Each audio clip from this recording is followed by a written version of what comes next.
Les damos la bienvenida a todos.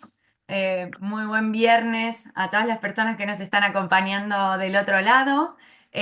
Bueno, mi nombre es Fernanda Albamonte, soy la técnica de proyectos de salud e investigación de Down España y les doy la bienvenida a esta sesión sobre prevención de violencia sexual en personas con síndrome de Down, que va a estar a cargo de María Antonia Juan, Tony, para los más conocidos.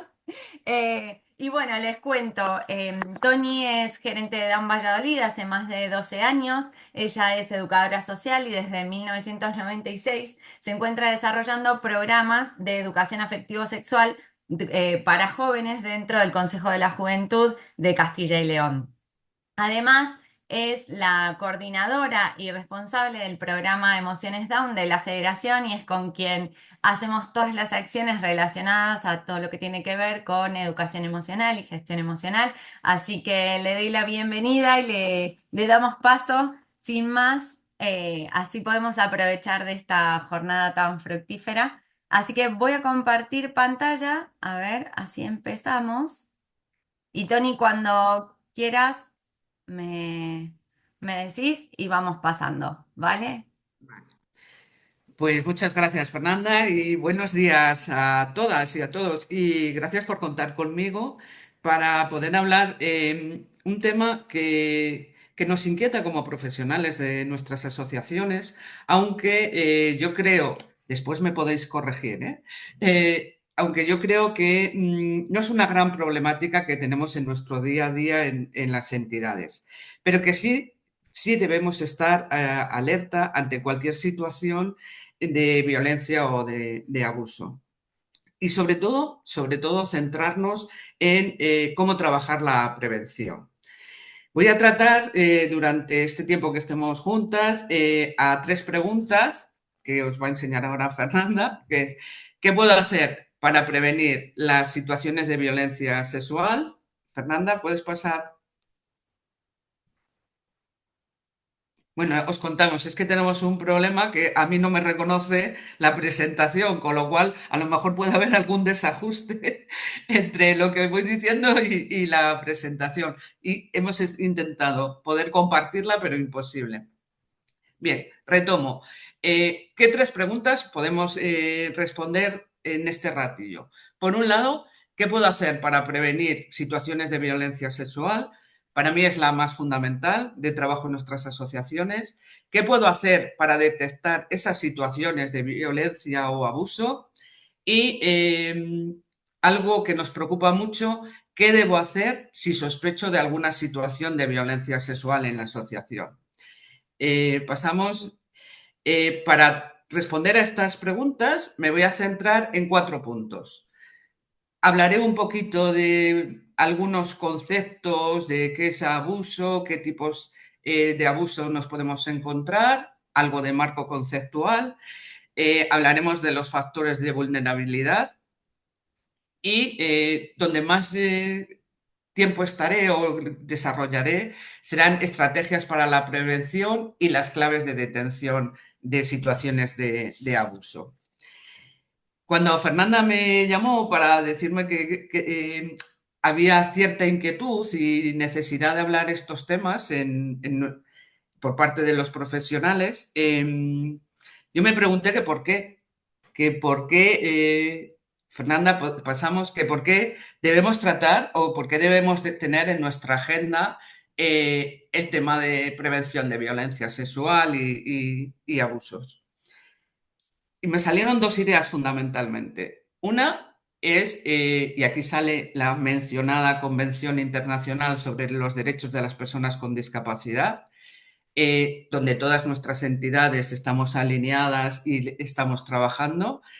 En muchos artículos sí que aparece el tema de protección, de prevención y protección, pero especialmente en el artículo 16 habla de la necesidad de protección de las personas con discapacidad ante cualquier forma de explotación, violencia y abuso. Por otra parte, yo entiendo que nuestras entidades, dentro de nuestra misión, está el velar por la defensa de los derechos, pero además promocionar una mejor calidad de vida. Con lo cual, la misión, es decir, la tarea ya la tenemos ya nos dicen lo que debemos hacer. Entrando un poco en profundizar qué es abuso o violencia sexual, nos referimos a cualquier intromisión no deseada, provocada intencionadamente, que puede ser financiera, física o sexual de la persona. El abuso siempre, siempre es una violación de derechos civiles y humanos, siempre. Y puede aparecer en cualquier tipo de relación y provoca siempre daños muy significativos en la persona que es objeto del abuso. ¿En qué puede consistir? Pues puede ser un acto aislado o una serie de actos repetidos en el tiempo. Puede haber conductas psicológicas, físicas, verbales. También puede ser el abuso un acto de negligencia por actuación o omisión. Y es una situación en la que se persuade, es decir, es una situación en la que a una persona vulnerable, ahora hablaremos de los factores de vulnerabilidad, situación en los que una persona vulnerable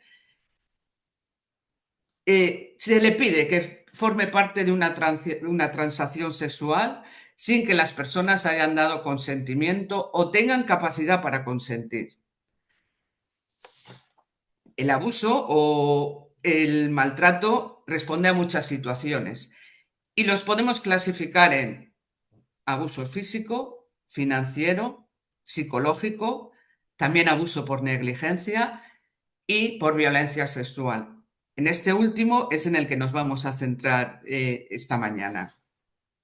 En los últimos años, algunos estudios inciden en la enorme vulnerabilidad de las personas con discapacidad a ser víctimas de abusos y violencia sexual. Esto genera una grandísima preocupación, como podéis entender, en las familias y en los profesionales, pero especialmente en las familias.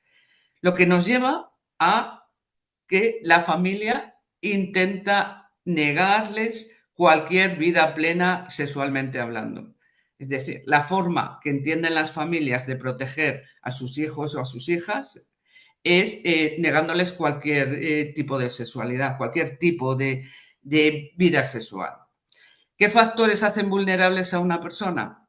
Atentos, que esto es importante porque veréis en alguno de ellos a nuestros niños, jóvenes y adultos, o sea, a los niños, jóvenes y adultos que tenemos en las asociaciones. Como factores más importantes tenemos tener discapacidad, ser menor de edad, ser mujer. Hay claramente una prevalencia en mujeres respecto a hombres, es decir, son las mujeres las que se encuentran en situaciones de abuso o violencia, mayoritariamente. Existe una dependencia física, psíquica o emocional. Las personas vulnerables también tienen limitaciones cognitivas, falta de intimidad, falta de formación, aislamiento. Fernanda, problemas de comunicación, falta de información sexoafectiva, falta de recursos, existencia de un desequilibrio entre las expectativas de la familia y la realidad de la persona con discapacidad.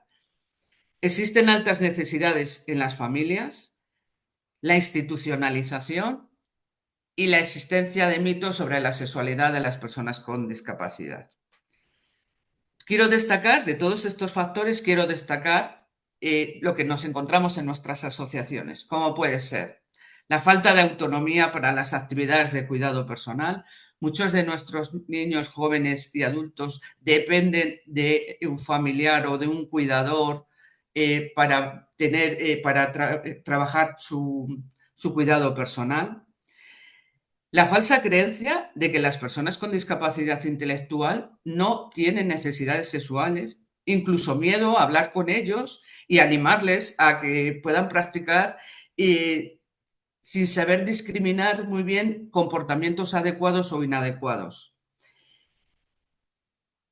Y se puede dar el caso, en la mayoría de las ocasiones, que la persona ni siquiera es consciente de que está siendo víctima de un abuso. Su menor habilidad de comunicación, muchos de nuestros chicos y chicas tienen dificultades para comunicarse, una elevada relación de dependencia con cuidadores, con familiares, la dependencia física y emocional y menos espacios de socialización. Para mí estos son los 7 puntos o los 7 factores que yo creo que hace que nuestros usuarios sean más vulnerables a la hora de poder sufrir un abuso o violencia sexual. Bien, pues si tenemos estos factores de vulnerabilidad, nos están dando pistas por dónde tenemos que trabajar. Pues en la eliminación o disminución de estos factores hace que la persona sea menos vulnerable. Por eso entramos no sé, Fernanda, si hay otra anterior, creo. Otra, esa. Vamos a entrar en la parte que yo creo que debemos centrar el trabajo de nuestras asociaciones, que es en la prevención. Siete ideas. 7 ideas que podemos trabajar en cada una de nuestras asociaciones. Una posición clara contra la violencia sexual. Directrices por el equipo profesional. Formación. Ahora iré desarrollando cada una de ellas. Apoyo para todos. Designar a una persona responsable. Procesos de registro y actuaciones y transparencia. Si entramos en la posición clara contra la violencia sexual, cada entidad, perdón, cada entidad tiene que tener una posición definida, pública y conocida de intolerancia contra el abuso de cualquier tipo. Fernanda, puedes pasar. Para ello, podemos llevar a cabo 3 líneas. Una, tener una definición clara, escrita y sencilla de lo que entendemos por abuso. Os puede parecer algo muy obvio, pero no lo es. Realmente cada uno tenemos una idea en la cabeza de qué puede ser y sobre todo qué no puede ser abuso. Pero no cada uno de nosotros, sino también las personas con discapacidad y también las familias. Por eso es muy importante que la entidad, para atrás, Fernanda, por eso es muy importante que la entidad defina claramente qué es abuso y qué tipos de abuso hay. Y dar a conocer este posicionamiento. Pero dar a conocer este posicionamiento a toda la organización, a toda la asociación, familiares, personas con discapacidad, profesionales, colaboradores, y una invitación a que hagáis referencia a estas actuaciones ya sé que en estatutos es más complicado, que supone asambleas, que supone cambios en juntas directivas, pero sí hacer referencia en planes estratégicos, en planes de acción, en programas concretos. 3 puntos. Tener una definición clara, dar a conocer el posicionamiento e incluirlo por escrito en planes de acción, planes estratégicos y demás. Otra pista. Directrices relacionadas con el equipo profesional. En los equipos profesionales, y sé que esto es muy difícil, tiene que haber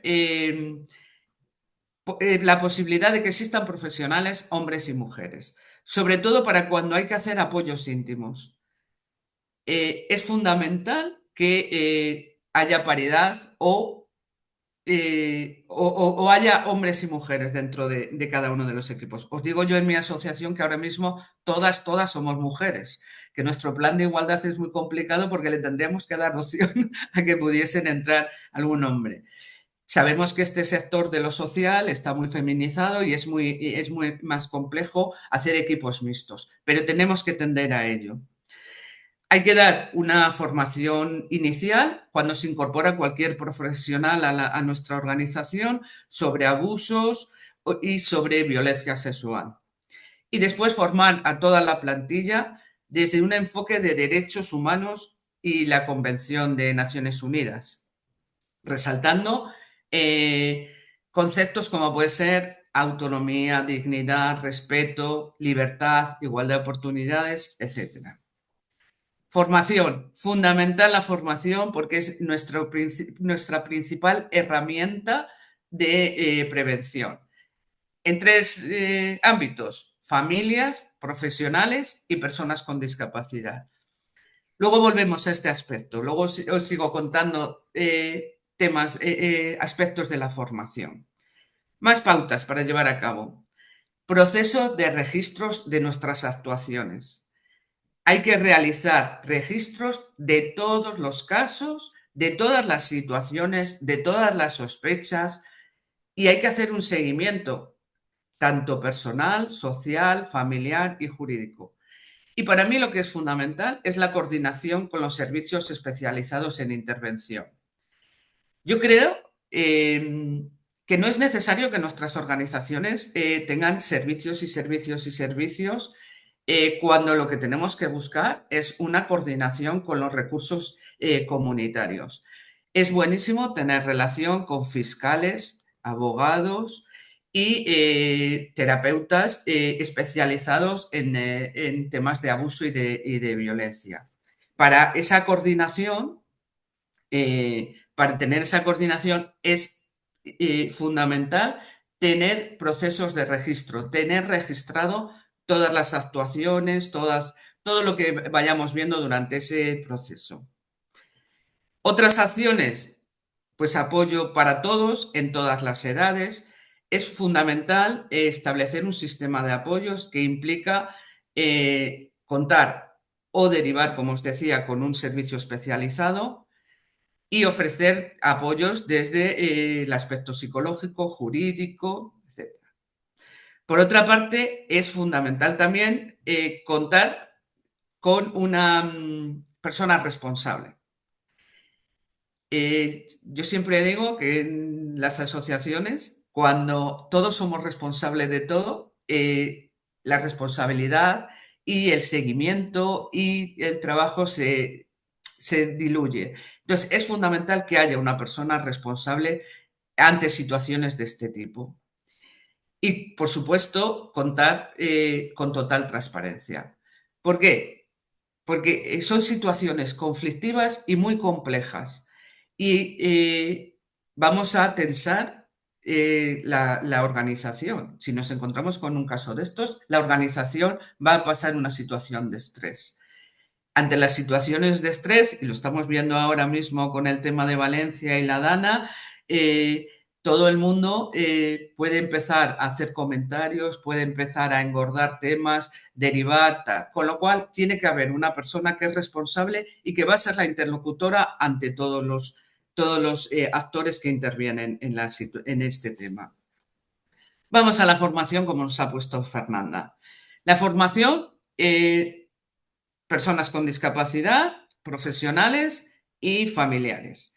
Veis ahí algunos de los contenidos que os propongo para las personas con discapacidad. Dentro de las áreas de habilidades sociales, educación emocional, comunicación, bueno, veis que pueden ser temas tratados de una forma transversal. Resalto dos de ellos. Concepto de consentimiento. Si nos vamos a la definición, hablamos de cuando el abuso es cuando no hay un consentimiento o la persona no tiene capacidad para dar ese consentimiento. Fundamental que nuestros chicos y nuestras chicas tengan claro qué es el consentimiento, qué es poder decir sí y qué es poder decir no. Y el segundo aspecto que quiero destacar es el respeto a la privacidad e intimidad. Fundamental que tengan claro el concepto de intimidad. Sé que es muy complicado, muy complicado, porque ni en la familia tienen ese concepto. Nosotros, por ejemplo, en el encuentro de verano lo trabajamos muchísimo y nos estamos encontrando con muchísimas dificultades a la hora de que ellos sean conscientes de que tienen que cuidar su intimidad tanto para a nivel personal como para poder vivir como pareja una relación. Veis muchísimos más contenidos sobre la decisión sobre mi cuerpo, la sexualidad, el ejercicio y disfrutar de la sexualidad, los derechos y obligaciones. También ellos tienen que ser conscientes que tienen obligaciones, decidir con quién me relaciono y con quién no. Qué complejo es esto. eh, Conocer su cuerpo, medidas de protección, la autoestima y un tema que yo en los últimos años me estoy encontrando. El tema de la pornografía. Nuestros adolescentes, sobre todo adolescentes, no son ajenos a lo que está ocurriendo en la sociedad. Y el uso de pornografía, que ha bajado muchísimo en edad, que ya, según los últimos estudios se están hablando de que a partir de los 12 años se empieza a usar la pornografía. Bueno, pues nuestros adolescentes también están en ese mundo. Y también están viendo pornografía. También hay que hablar de ello. Sé que es complejísimo, pero también hay que trabajarlo ello. Y sobre todo el uso de redes sociales. Hay que trabajar con ellos las medidas de protección en redes sociales. Complejo, pero hay que hacerlo. Formación para profesionales, pues concepto de abuso, la sexualidad y discapacidad, factores de riesgo, habilidades, sobre todo en gestión de estrés, comunicación, gestión emocional, los sistemas de registro, las evaluaciones biopsicosociales ante cambios de conducta. Como veis, hay una larga relación de contenidos que se pueden trabajar con los profesionales. Y por último, con las familias. Si no conseguimos hacer que las familias cambien, no vamos a avanzar demasiado. Por muchas actividades, muchas charlas, muchos talleres que llevemos a cabo con los chicos, para mí el factor fundamental es que tenemos que conseguir ese clic, ese cambio en las familias. ¿Qué formación? Pues lo mismo, concepto de abuso, que tiene que ir en relación con la definición que os hablaba al principio, como entidad, qué consideramos abuso, qué tipos de abuso y demás. Bien, en escuela de familias, en charlas, en tal, este es el momento de trabajar con ellos ese concepto. Sexualidad y discapacidad intelectual, sobre todo para acabar con muchos de los mitos. Sus hijos quieren vivir su propia sexualidad y tienen que darles ámbitos para poder hacerlo. Derechos, prácticas centradas en las personas como tomas de decisiones, participación, qué actividades significativas pueden estar, factores de riesgo, inteligencia emocional. Antes decía Fernanda, es la responsable del programa Emociones. Bien, llevamos algunos años trabajando el tema de educación emocional y ahora mismo yo creo que el salto que tenemos que dar es empezar a trabajar la inteligencia emocional con las familias. De nada, o bueno, nada, no, estoy exagerando un poco. Muy poquito, avanzamos muy poquito a poquito en la gestión emocional, en el reconocimiento de emociones, si no involucramos a las familias como en cualquier otro aspecto de su vida. Fundamental con las familias, trabajar qué hacer ante una verbalización y en el manejo de problemas de conducta. Pues tareas tenemos para poder hacer con todos ellos. Por último, hablar un poco de las claves para la detención. He dicho que tenemos que estar alerta. No es una problemática muy grande que tenemos en el día a día, pero sí que tenemos que estar alerta. Considerar la posibilidad de que la persona puede ser víctima de un abuso. Esto es complejísimo. Y luego, si queréis, os cuento un par de anécdotas que nos ha ocurrido en la asociación y que nos puso en aviso de estos temas. En estos temas tenemos que estar despiertos. Atender a las verbalizaciones espontáneas cuando están en otras actividades, en ocio, en logopedia, bueno, pues hay que atender. Para eso es fundamental que el equipo de profesionales tengan una buena coordinación. También atender desde el equipo de profesionales cambios físicos, de conducta o emocionales. ¿Por qué se están dando esos cambios? Llevar a cabo entrevistas de valoración y, hoy parece que estoy pesada con el tema de registros, y registrar toda la información. Algunos indicadores de abuso para considerar la posibilidad de que la persona puede ser víctima de abuso. Algunos de esos indicadores pueden ser en signos físicos, son los más evidentes: maltrato, arañazos, cardenales, sangrado. Bueno, en cuanto a abuso sexual, puede haber desgarros, fluidos, enfermedades de transmisión sexual. En negligencia, que antes lo decíamos en la definición, desnutrición, mala higiene, signos psicológicos o emocionales o de conducta, pues todos los que os podáis imaginar. Ansiedad, estrés, depresión, autolesiones, comportamientos regresivos y desafiantes. Bien, si nos encontramos ante estas situaciones, no siempre tiene que estar vinculado a un abuso o a violencia sexual, pero sí que se nos tiene que despertar la antena para empezar a actuar. ¿Y cómo actuamos?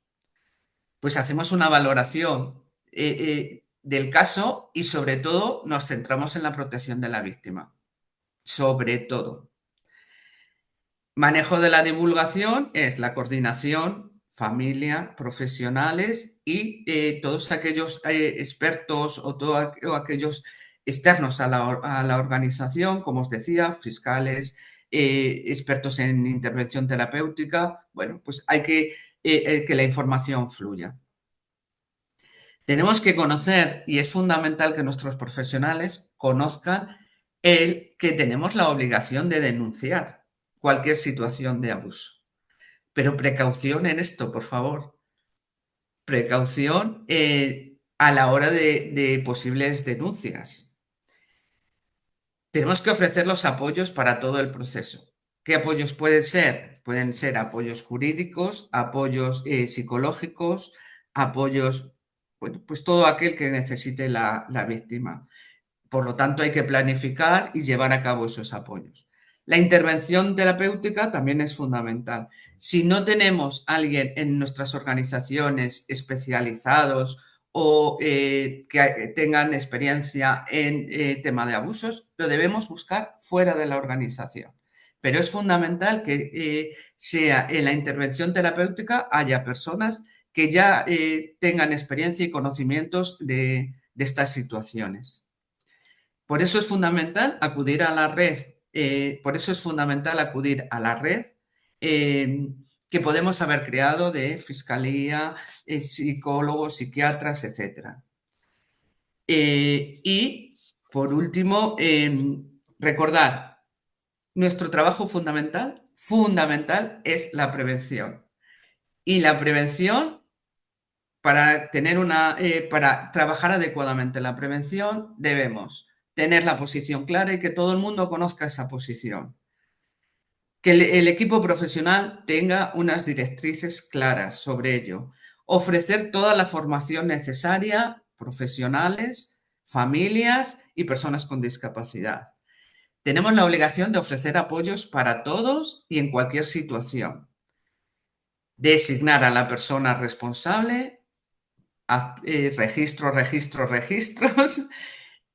la revisión de casos y de iniciativas y todo ello con total y absoluta transparencia que nos evite situaciones de estrés por esa falta de información. Y por mi parte, ya está. Bueno, muchas gracias, Toñi.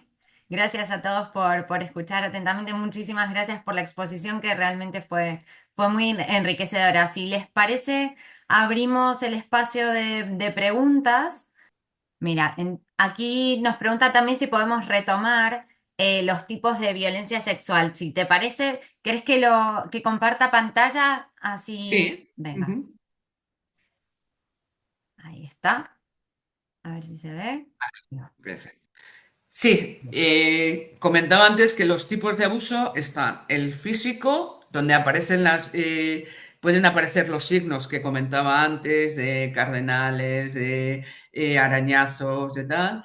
El financiero, es decir, que ellos no pueden manejar su propia economía, pero llevándoles a situaciones hasta de negación de las necesidades más primarias, las necesidades más básicas.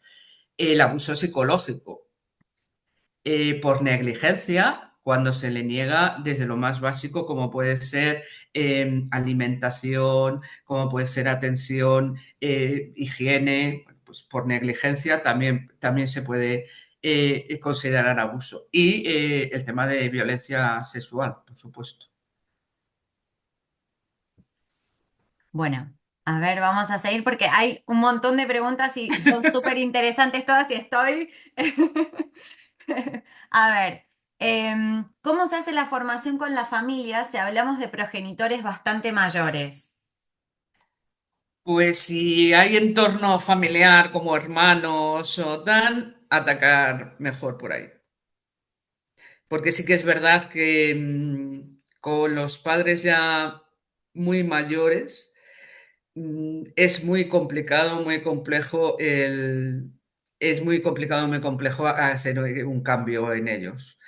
Entonces nosotros lo que estamos directamente ya es con el resto del entorno familiar para que trabajen también con nosotros para conseguir avances, aunque sean pequeñitos, pero conseguir avances a través de hermanos, cuñadas, bueno, pues el entorno familiar. Excelente. ¿Y existe algún material que nos sirva de apoyo para trabajar la violencia sexual tanto con usuarios como con familias? Pues como yo entiendo que la prevención es a través de la educación sexual, fundamentalmente, Down España tiene varias publicaciones de educación afectivo-sexual, de educación emocional, pues ese sería el material sobre el que yo me apoyaría, porque no hay que especificar, a ver cómo lo digo. Yo creo que no nos tenemos que centrar en obsesionar con el tema de abuso o violencia, que ya os digo que yo creo que nuestras organizaciones es una problemática muy, muy, muy pequeña, fundamentalmente porque en nuestras organizaciones la institucionalización es muy residual, que es uno de los ámbitos donde más se pueden dar este tipo de situaciones. Pero la prevención es a través de la educación sexual y la educación afectivo-sexual y la educación emocional. Ahí tenéis las publicaciones que además el programa de educación emocional ha sido un trabajo, bueno, esto yo siempre digo, Fernanda, es que parece que estoy hablando de mi libro. Eh, ha sido un trabajo muy interesante, muy, muy interesante, donde hemos participado como veintitantas asociaciones, que veo alguna en el chat, veo que hay alguna que sí que han participado sus compañeros y sus compañeras, eh, y se hizo un programa fundamentalmente práctico partiendo de las experiencias que cada uno teníamos en nuestras asociaciones. Fue un trabajo en el que estuvimos más de medio año en sesiones, pim pam, trabajando y yo creo que es un trabajo muy bueno y que nos puede dar muchísimas pistas. Pero ya os digo, los dos materiales que tiene Down España son muy buenos. Es más, lo podemos compartir una vez finalizada la sesión, cuando tengamos subido el vídeo, lo compartimos por correo electrónico, así también pueden tenerlo en formato digital en sus correos electrónicos. Y bueno, a ver, tenemos dos preguntas más, a ver si... No, tres, perdón. Acá preguntan, ¿cómo actuar cuando el abuso se da entre dos personas con discapacidad intelectual? Pregunta del millón.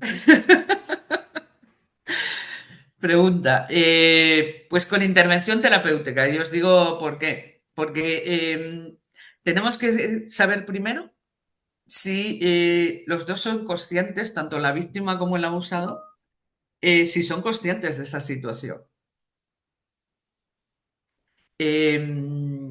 Porque puede ser que ni sean conscientes de ello. Y intervención terapéutica y después, con la nueva reforma, cualquier persona con discapacidad ya no hay una incapacitación de ningún tipo, ni jurídica, y por lo tanto, como cualquier otra persona, respecto a la persona, quiero decir, a la persona que está ejerciendo el abuso. No hay, No hay ninguna diferencia. Luego después sí que es verdad que tanto fiscales, jueces y demás posiblemente lo tengan en cuenta, esa discapacidad intelectual, pero como responsabilidad jurídica, como el resto, si no está incapacitado, que ya sabéis que las incapacitaciones ahora mismo ya se irían en casos muy excepcionales, ¿vale? Fenomenal. Y bueno, aquí recogiendo un poco una de las preguntas respecto al equipo, preguntan si un profesional que sea especialista en materia legal para conformar el equipo de abordaje podría ir.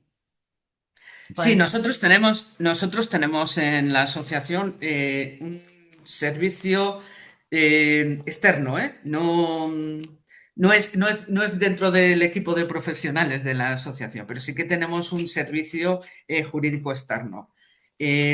Conseguimos firmar un convenio con un gabinete donde cualquier tipo de consultas o cualquier tipo de tal, ellos nos lo ofrecen. Yo creo que no es necesario tanto que las asociaciones tengamos personal propio pues, en cada uno de los aspectos, sino, como os decía, que trabajemos en red. Nosotros ya os digo que en concreto sí que tenemos un gabinete jurídico que nos echa una mano, no en estos temas, sino en todo lo que es jurídico. Bueno, puede ser una buena herramienta esta que estás compartiendo y una buena idea para trabajar en las entidades, Tony. Y a ver, tenemos dos preguntas más. Una que dice, conocer el alcance de la obligación de denunciar. ¿Es recomendable que se lleve al juzgado cuando el proceso judicial es revictimizante para cualquier persona vulnerable? Mucho más. A Todos ver. tenemos obligación, todos, obligación de denunciar.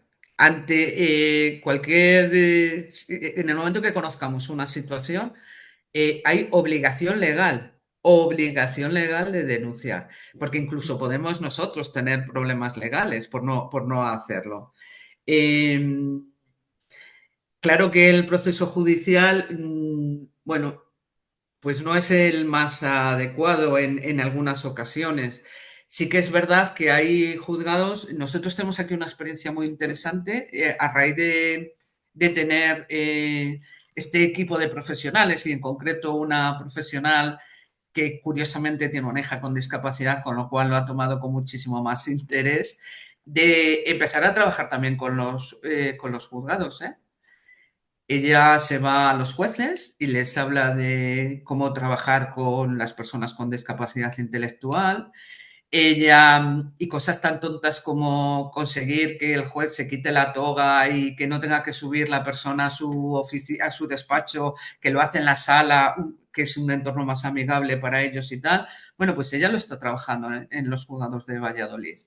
Pues a lo mejor también es una de las tareas que podemos empezar a hacer desde las organizaciones, humanizar los juzgados eh, y trabajar de la mano con fiscales y abogados para que cuando se encuentre con esta situación o cualquier otra, incapacitaciones, curatela, bueno, cualquier otra situación, pues que sean entornos más amigables para las personas con discapacidad. Tampoco vendría mal que fueran entornos más amigables también para nosotros, pero bueno, vamos a quedarnos en conseguir que sean para ellos. Paso a paso, pequeñas conquistas, iremos Eso. teniendo. Tal cual. A ver, Alba García está levantando la mano, a ver si yo le doy paso, a ver si se oye, así nos puede hacer una pregunta. A ver, ay no. Eh, a ver, era aquí. A ver, Alba, no sé si nos quieres preguntar, a ver si se oye, o si nos quiere escribir la pregunta también. Mientras te hago mientras te hago otra pregunta, creo que es la última ya, y dice, respecto a los registros ante un abuso sexual, las familias de la persona que ha provocado el acoso, en el caso que ocurra entre los jóvenes con discapacidad intelectual, ¿puede tener acceso o transparencia a dichos registros? Estoy Ah, leyendo, ¿eh? sí, sí, sí. Nunca, nunca. El tema es de protección de la víctima. Es un tema de protección de la víctima, claro. Totalmente. Entonces, nuestro objetivo fundamental es la protección a la víctima. Entonces, registros imposible. En el caso de, en el caso de que ya bueno, os voy a contar un secreto. Tengo un aparato en la boca que no me permite pronunciar algunas de las palabras y entonces me estoy sintiendo como cualquiera de nuestros pequeños que van a logopedia. Pues llevo 2 meses que me siento así como ellos. Soy tu apoyo, Tony, lo que necesites. Es que judicialización, judicialización, Exactamente, es que llevo aquí un rato. Bueno, en el caso de que se judicialice, bueno, eso, judicialice. Ahí está. judicialice, ya los abogados son los que intervienen, lógicamente, pero y las familias a través de su abogado. Pero ya os digo, nuestro objetivo fundamental es la protección a la víctima. Em, Voy a preguntar dos cosas, las últimas dos, así cumplimos con el tiempo pautado. A ver, bueno, ¿conocéis alguna unidad de valoración y terapéutica de abuso sexual para personas con discapacidad intelectual? En nuestra comunidad existe para la infancia, pero no para adultos con discapacidad intelectual. No, conocemos profesionales concretos que tienen su propio gabinete o demás y podemos acudir a ellos, pero como unidad de valoración y demás, no. Eh, eh, Creo que hay por allí, por aquí en el grupo hay personas de Castilla y León que me corrijan si me equivoco, pero nosotros no conocemos la existencia de ninguna unidad de este tipo. Ujú. Vale. Y por último, el protocolo de actuación debe marcar perfectamente la gestión de la información, ¿correcto? Cuanto más detallado, mejor. Exactamente. Exactamente. Nosotros en las plantillas que afortunadamente no hemos utilizado, salvo esta vez que os comentaba, que luego ya quedó bueno, pues en anécdota, si queréis verlo así, los registros eran de todos los profesionales, fecha, pues qué tipo de si era una verbalización, si era un signo físico, si era un cambio de conducta, es decir, qué es lo que habíamos observado, qué era en concreto, es decir, cuanto más detallado va a ayudar al proceso después. Tanto si se tiene que judicializar, mira, ahora me ha salido, si se tiene que judicializar o si simplemente es de intervención terapéutica.